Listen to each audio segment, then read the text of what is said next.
Lipat 8. Maaflah.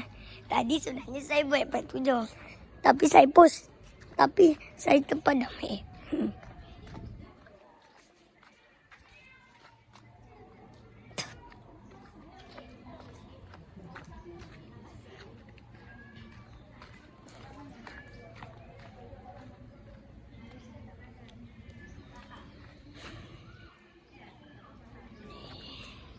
Ni buat dia.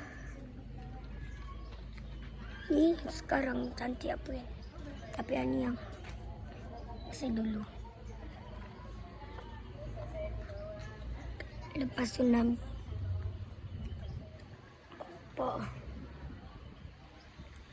Tengok peta. Wah, adik dah tak ada bateri. Sekarang kita dekat sini. Dan ni tak tahulah baca peta macam mana cara dia.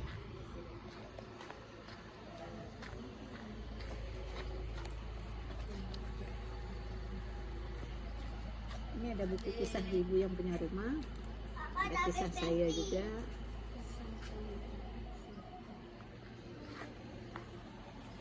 Bukanlah. Jom, jom.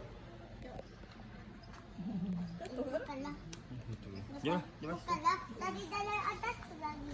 Dah habis bateri.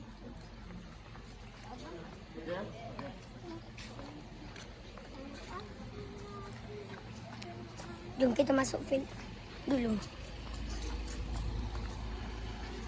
Empat 8 aku ingat.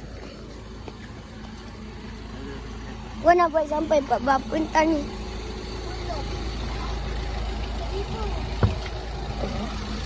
40 lah. Sekarang ni 8. Oh. Apa nak? Apa boleh? Boleh lah. 49 bersambung dia nanti. Tak apa. Tak apa. Yang ni dia main. Bersambung 49.